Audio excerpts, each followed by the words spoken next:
Hello, everyone. In this video, I'm going to be talking about introducing, conducting, and processing group exercises. Uh, I think the first thing that's important to cover, at least in my mind, that is important to cover is so I'm basing this on the Jacobs et al. Text as usual for these group videos. And by the time I got to page 239, so I was a couple pages into the exercises chapter in chapter 10, I just had a few questions that came to mind. I guess I might as well acknowledge my bias. I'm not huge on exercises. I think they can have their place and value. My style is usually much more like a humanistic approach that's kind of more just relational focus. But certain groups are going to be more structured, more psychoeducational, are going to have certain learning objectives that need exercises. So I want to acknowledge that. But the key thing in my mind is we need to know the why behind the exercise. Sometimes I think we just plan structure as group leaders just to for structure's sake. Do we have an intentional rationale behind the intervention, behind the exercise?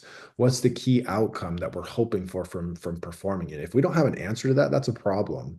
It means that we're lacking the intentionality. So once again, it's just the invitation to you watching this video is to know your why, to think about, okay, how will this help group members? And then another question along with that is if we think of like, okay, here's an exercise, is it really needed? Do we really need to do it? Another additional question that came up for me was, is it for you or is it for the group? So, and what I mean by that is sometimes we just might feel uncomfortable and want structure so that we can like have like some sense of control about how the group's going to go. Uh, so that's more about us that we're uncomfortable and we want to soothe ourselves by having a clear plan. Or is it actually of benefit to the group? So once again, I believe exercises can be beneficial, but I think we need to just have an honest look at ourselves and our intentions and our rationale to make sure that it's ultimately of value to the group members. So anyways, there's my little soapbox that I'll get off of now. So just a few thoughts, and I'll try to keep this pretty brief, but I'm covering a couple chapters, so I'll see what I can do. So, thinking about introducing exercises to groups. So what I really gleaned from the chapter and from my own experience is that it just needs to be clear and simple. I think sometimes we might want to overcomplicate instructions, but ultimately, are we having clarity and is there simplicity? I think those are two, questions we can ask ourselves when we're introducing uh, an exercise. So we need to have a clear purpose and describe the purpose to members as well as the directions of how to actually do the exercise. So I really liked in the textbook on page 265 and 266, it gave some examples of leaders who are giving effective introductions versus ineffective introductions. Uh, so for example, they're doing something that's more arts based, and here's what the leader says. So today I'm going to show you some pictures I cut out of a magazine. I'm going to ask you to make up a story about one scene. One purpose of this exercise is to help you realize that each of us has our own way of seeing things. There is no right or wrong answers, and I think you'll find this really interesting. So sure, it's about multiple perspectives. It's about not just thinking one perspective is the right one, about critical thinking and openness to more than one idea. So that purpose was succinctly described. So an ineffective way to introduce that experience would be, I want you to look at these pictures and tell me what you see. Who wants to go first? So that like sure that maybe the directions are clear and simple, but the purpose isn't clear and simple. So the group members would kind of be guessing what's going. Uh, Another quick example of some clarity of purpose is on page 240 in the last chapter on exercises, it talks about a sentence completion on divorce. Uh, so the sentence completion is really simple. It's just saying being divorced means blank. And if it was a divorce group, so people in the group would just fill in that blank. What does, being divorced means blank? So introducing that could be something simple of like, I'm going to invite you all to complete a sentence. I'm going to start it and then I want you each to finish it. And this will kind of help us process how you're looking at yourself in divorce and what divorce means to you. So then they go for it. So it could be a round that each member then goes and just shares, they fill in the blank and you go to the next person. So being divorced means someone might say failure, another might say liberation, who knows? So there's going to be multiple perspectives there. Uh, so yeah, so that could be a kind of a simple and hopefully clear intro to yeah, that divorce prompt. Sometimes you were not going to be able to make it super clear and super simple though. Sometimes there's multiple steps in an exercise. So what the textbook talked about, the authors, they basically just said, and they gave lots of examples of it, is if there are multiple steps, don't say all the steps at one time, you know? So for example, if they're doing a writing prompt, you can say, okay, I need everyone to collect some papers. So then everyone goes and collects the papers. Then they give the prompt of, okay, this is what I want you to write about and why. Then they do it. And then, okay, now that you're done, here's the question, like, what did you write about? How is it relevant to, you know, to this group topic or whatever? Uh, so if you were to say, okay, I want you all to get papers and then I want you to write about this. And then after you're done writing about it, we're going to talk about this, you know, members are going to start forgetting what you've talked about. So it's basically just breaking it up into chunks. Uh, so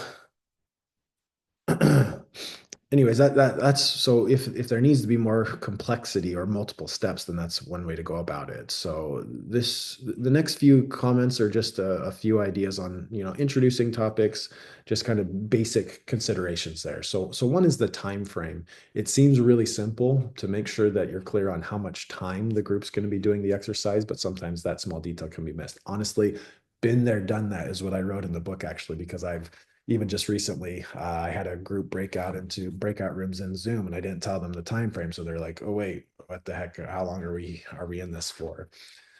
So being clear of the time frame is important for group members. Uh, so another example of giving uh, another, I guess, let me jump back to a fantasy exercise. So in chapter 10 that's one of the exercises that's an option. So it's basically like this guided imagery or this guided fantasy of how to go about uh, deeper reflection on a topic. So for example, I've done this at times about, you know, inviting group participants or students in a class to think about their funeral. You know, thinking about, okay, so you're 90 years old and it's your funeral and you're able to linger and see what's going on. So you're out of your body, but you're seeing who's there at your funeral. You're able to hear what they're saying. You know who's there. You know, maybe if you have a tombstone, you're aware of what, you know, people that are close to you chose to write on it. So doing this funeral fantasy exercise had several purposes. Mine was actually a career development course, but it was more about like a purpose-centered career and like figuring out your sense of purpose in life and how a career fits into that. So the idea of doing a funeral fantasy exercise was to have this backwards design focus of life. So thinking about where ultimately I want to be in my life and then working backwards from there to the present. Uh, but the chapter talks about, you know, how to introduce this topic. It'd be important to give choice. You know, sometimes when doing these fantasy exercises, people say, "Hey, close your eyes, look down." Some people might not be comfortable with that. There might be a trauma background, you know, about closing eyes around other people that you don't really know or trust yet. So just some important considerations, just some the small nuances that go into the introducing of the exercise are important. So uh, yeah, so you could just say, if you're comfortable, close your eyes or keep your eyes open and just like look at a fixed point so you can be thoughtful and thinking. We also need to be considering our tone. So in this funeral fantasy, the tone was reflection and kind of depth of reflection and really looking at life and I guess the existential nature of death and dying and living. So it was important for me to kind of set that tone with even just with my voice, talking slower, talking a little quieter, softer, just to like create the space for participants to kind of settle into that space. Other exercises might be more engaging, might be more active, might be more energizing. So the tone would be obviously very different. So those are a few thoughts of how to introduce topics, introduce exercises, and some considerations of the small nuances that we need to be thinking about. All right, let's see. So let's go on to conducting exercises. Uh, there's not necessarily one right answer, but a few considerations once again that surface for me in thinking about my lived experiences as well as the book information. So it talked about how do you address emotional reactions. So let's just say, like, let's go back to one of the examples was doing a values continuum. So let's just say, I'm in around other people, it's easy for me to trust, or it's really hard for me to trust. Where am I at on this continuation of this value of trust and how that looks like, how that surfaces for me around a new group of people. So if people are kind of choosing, okay, where am I at? Is it easy for me to trust people when I'm in a new circumstance, or is it hard for me to trust people in a new circumstance? Uh, that might seem kind of like an innocuous conversation, or just kind of saying, okay, where are you at on this continuum or this line? You could even have members stand up, and like, if you're all the way on this side of the room, then it's really easy for you to trust people. If you're on the opposite side of the room, then it's really hard for you to trust people, and anywhere in between. Uh, so maybe someone's had some really negative experiences with trusting new people, and just even the prompt could spark their memory of that. And so they might have a big emotional reaction.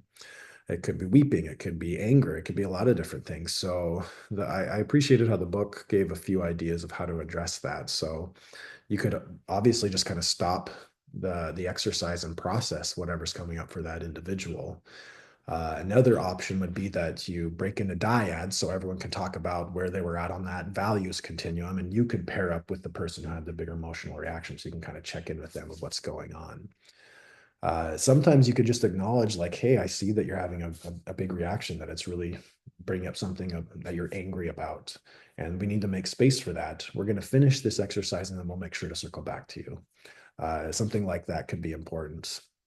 But ultimately, like, we just kind of need to decide, do we need to change, or do we need to stop the exercise? Do we need to alter it, or do we just keep going? So it's not like there's always one clear answer of what to do in every circumstance, but you kind of make the judgment call as the leader. But those are a few ideas of how to kind of roll with those emotional reactions.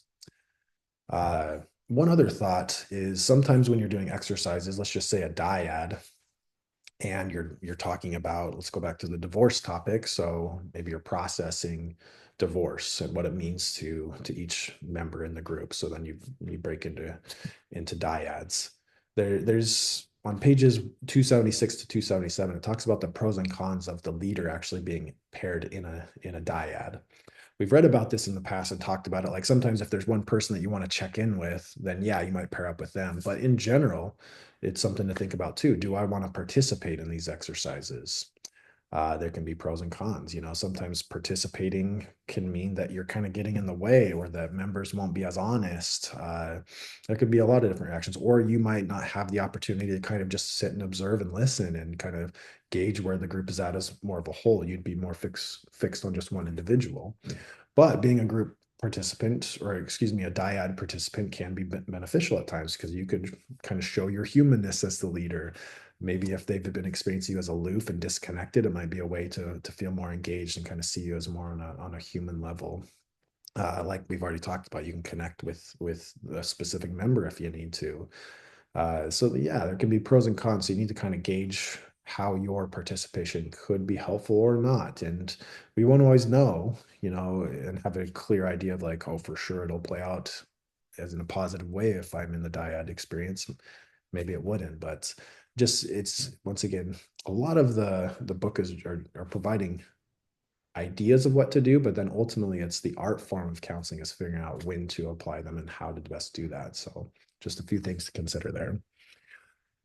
Uh, on page 277, so going to the last topic for this video, is processing the exercise. So I really appreciate the text when it states that exercises merely act as catalysts for initiating discussion by triggering thoughts and feelings. By far the most important phase of any exercise is the processing. So by processing, we mean spending time discussing thoughts, feelings, and ideas that result from doing the exercise. So the idea that I strongly agree with these authors is that we need to emphasize, okay, now that we've done this exercise, what does it mean? What does it mean for the group participants? It can lead to more discussion. Hopefully, the exercise is meant to lead to more discussion, depth of discussion, but also to be able to address the group dynamics. So any one of those purposes could be fulfilled by doing an experience. And a lot of times beginning counselors struggle with not giving enough time to processing the experience. They might kind of rush through that or spend like 30 minutes doing the exercise and then 5 minutes processing. And that's not really often enough to really start to make the application to like, okay, so what does this experience mean for me? Uh, so for example, if you're doing like a sculpting. I've seen how sculpting in a group format can be a really, so for example, I was at a training and the group leader invited one of the members to sculpt their family of origin. So with other group members, so they sculpted and kind of put them in certain spots to represent what different members of the family meant to that person. And it was a really like cathartic and powerful experience for the group member, not necessarily just in situating everyone, that was part of it, but then in processing afterwards, talking about what did it mean to put this person here, this group member here, this your father far away from you, so talking about the meaning behind the experience was what was most cathartic and healing and important for that group member. So once again, the processing behind it, the group facilitator could have just like had the process and like, okay, and that's interesting, and then we'll move on. Like that would obviously have been leaving it on a cliffhanger. So the group facilitator really leaned into, once again, that meaning making process of the individual and talking about the emotional reactions, the beliefs behind the sculpting and the situating. So yeah, it was, we need to make sure that we're giving sufficient time to that. I think the key is that we're not just, even if we're asking the clients to go think about the future or think about the past, that we try to link it to what does it mean for the human in front of us right now in this moment. So the immediacy of it is often really important when processing, is bringing it back to the here and now of like, this means something to you right now. You made choices about what to talk about to bring it to the here and now. So a few last thoughts before I wrap up this video is talking about, so how do we go about processing? A lot of times, we've already talked about these methods, but just in thinking about it, like sometimes it makes the most sense to just talk as a group.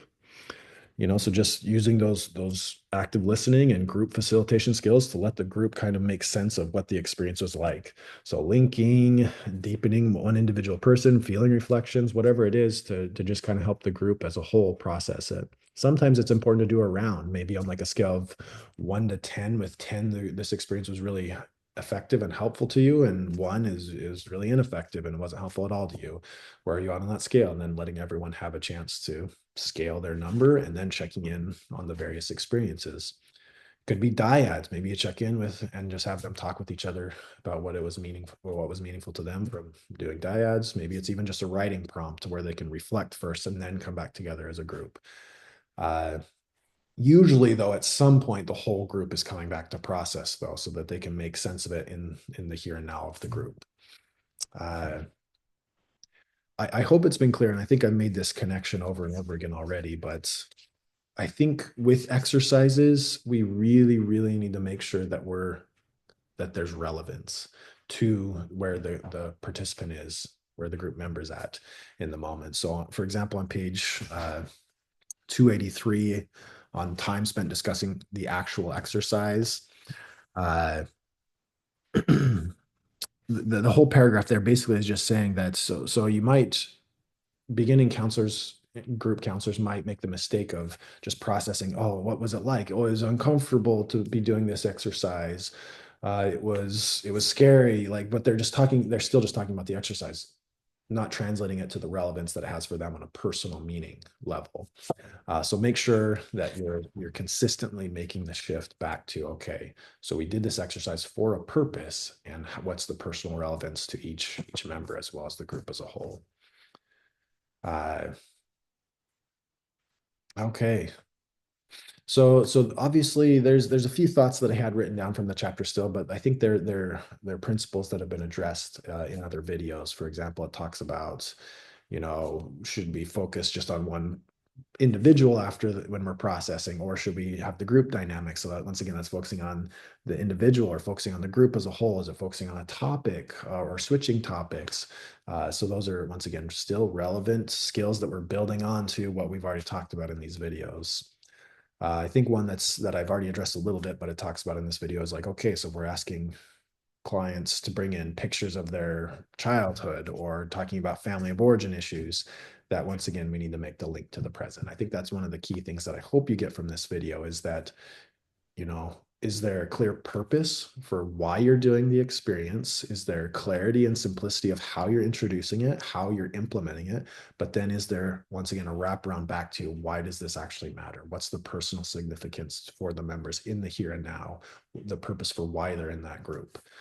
So once again, we need that clarity of the circular purpose from the start all the way to the end for the group member experiences when doing exercises.